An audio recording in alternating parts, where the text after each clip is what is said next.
Sobre la Tierra Podcast, ondas sonoras de ciencia y tecnología en agronomía y ambiente. ¿Quiénes cobran peaje en el camino del pan desde el campo hasta nuestra mesa? ¿Cuánto influye la situación internacional en su precio? ¿Con cuánto sudor se compra el pan de cada día? Algunas respuestas y más preguntas en este episodio, el número 29 de Sobre la Tierra Podcast. El pan está presente en nuestro día a día, por eso cuando su precio sube lo notamos inmediatamente. Sin embargo, para conocer las causas hay que diferenciar la paja del trigo. Desde la semilla hasta la panadería intervienen muchas manos y cada una quiere su rodaja. Daniel Miralles, docente de cerealicultura en la FAUBA e investigador del CONICET, nos cuenta quiénes participan en el recorrido del pan hasta las mesas y cuánto influyen en su precio final. ¿Qué es una cadena de valor?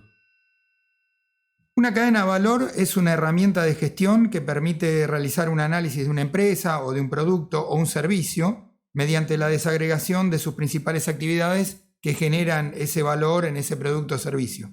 En el caso particular del pan, por ejemplo, la cadena de valor la podemos describir como una serie de actividades que se requieren para llevar a cabo ese producto, el pan en este caso, desde su concepción, pasando por las fases intermedias de producción y finalmente hasta la entrega de ese producto, el pan, en este caso, hasta los consumidores finales para su consumo. ¿Qué eslabones conforman la cadena de valor del pan? Bueno, hay varios eslabones. Obviamente el primero es el propio trigo, el insumo que es el grano de trigo. Ese grano de trigo ingresa a un molino. El molino requiere una calidad particular de esos granos que le compra el productor o al acopiador. Esos granos que le compra el molino obviamente los va a moler y esa molienda, que va a ser de diferente tipo, si vamos a consumir un pan integral o un pan que no es integral, un pan blanco, etc. Esa harina integral o harina blanca, depende del tipo de pan, se le vende al panadero o a la industria, quien elabora los distintos tipos de panes. A partir de esa elaboración llega al comercio mayorista, luego al comercio minorista y finalmente al consumidor. ¿Cómo se construye el precio del pan? El precio del pan se construye a partir del impacto que tiene o la incidencia que tienen los diferentes insumos hasta llegar al consumidor final. El primer insumo es la harina, el grano procesado y luego la harina, como le expliqué. Y esa harina incide en el precio del pan entre un 10 y un 13%. Ese es el impacto que tiene la harina en el precio final del pan. El 87 al 88% del resto que conforma el precio del pan lo aportan los impuestos propios hacia la molinería, la panadería e impuestos hacia los locales que comercializan el pan. ¿Se puede desglosar ese 88%? Sí, de ese 88%, el 60% de ese 88% que incide en el pan le corresponde a la panadería. Todo lo que tiene que ver con la manufactura propia del pan, donde van incluidos obviamente los impuestos, personal, etc.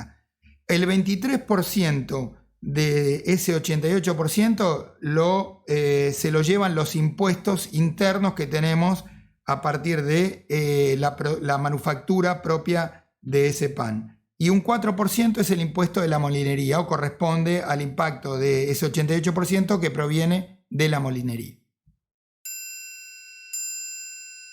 ¿Por qué sube tanto el precio del pan en la Argentina? Es muy interesante la pregunta y me voy a detener un poco con los números en esa pregunta. La primera percepción de la gente en general, a cualquier persona que le preguntamos, es que el precio del pan está ligado íntimamente al precio internacional de trigo. A cualquier ciudadano que le preguntemos seguramente dirá que es porque aumenta el precio internacional.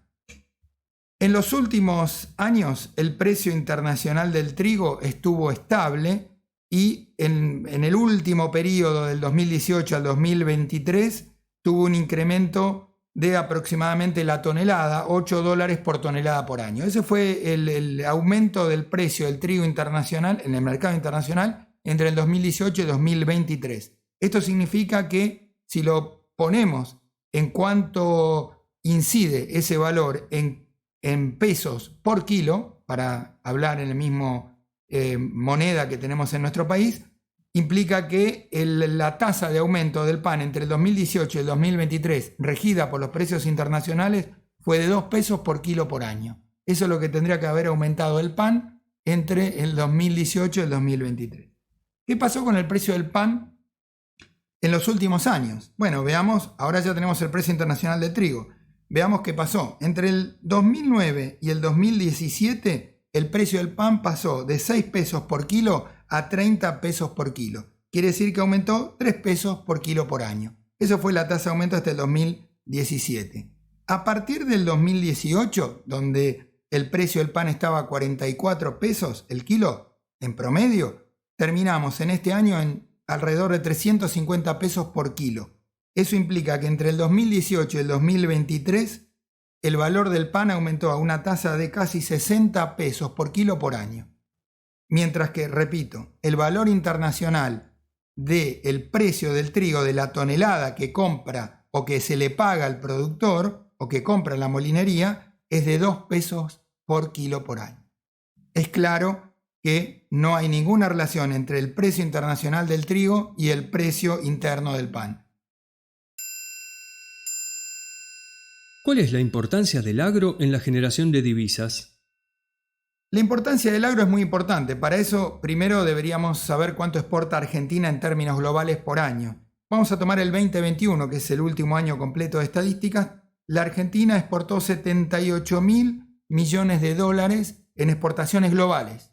De esos 78.000 millones de dólares, el 70% corresponde al sector agropecuario en su conjunto. Quiere decir que el sector agropecuario aportó al ingreso de dólares en la Argentina 55.000 millones de dólares. Ese 70% que aporta el agro es diferente de acuerdo a la cadena que hablemos de ese 70%. Por ejemplo, las cadenas granarias aportan la mayor parte de ese 70%, aportan el 73% de las exportaciones agrícolas. Los oleaginosos un 30% y los cereales un 20%. Obviamente dentro de los cereales está el trigo, que aporta cerca del 5% del total de la exportación en la economía argentina. Luego vienen las economías regionales, que de ese 70% aportan el 13%, las carnes el 8% y los lácteos el 2%. Eso es un poco lo que tiene que ver con el sector agropecuario. Ahora bien, hay otros sectores que aportan a la economía y que probablemente tengan más prensa que el sector agropecuario. Por ejemplo, podemos ir al sector automotriz, donde el sector automotriz podemos pensar que tiene un impacto relevante en las exportaciones, solo el 9%. Y tengamos en cuenta que más del 70% de los insumos que utilizan las fábricas nacionales para manufacturar automóviles y camionetas, que es lo que más se manufactura, son insumos importados. El sector petroquímico, podemos tener ahí una idea de cuánto implica el sector petroquímico, no llega al 7%. Ese es el impacto que tiene el sector petroquímico.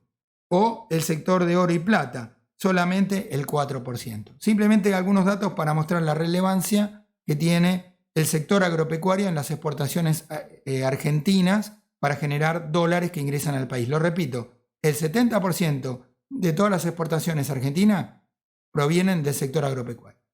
Como es de público conocimiento, hemos tenido desde hace ya más de un año una sequía muy importante que afectó a los cultivos de verano en el año pasado, campaña 2022, y está afectando severamente, ya afectó los cultivos de gruesa, que son principalmente maíz y soja, donde en trigo se perdió, depende del partido en la Argentina, se ha perdido entre el 30 y el 70% de toda la producción, en promedio se ha perdido casi un 45%, y estamos en los mismos niveles de pérdida para maíz y soja. Esto implica que el aporte, que yo lo comenté antes, de esos 55.000 millones de dólares que provienen del sector agropecuario, este año vamos a perder alrededor de entre 23 a 25.000 millones de dólares que no van a entrar a la Argentina en concepto de exportaciones de productos agropecuarios.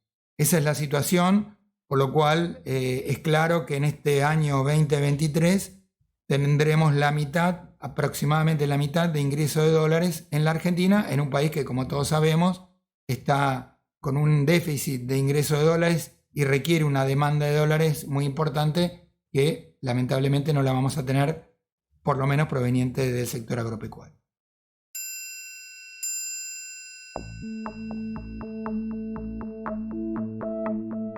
Sobre la Tierra Podcast es una producción de la Facultad de Agronomía de la UBA y lo realizamos Sebastián Tamashiro y Pablo Roset.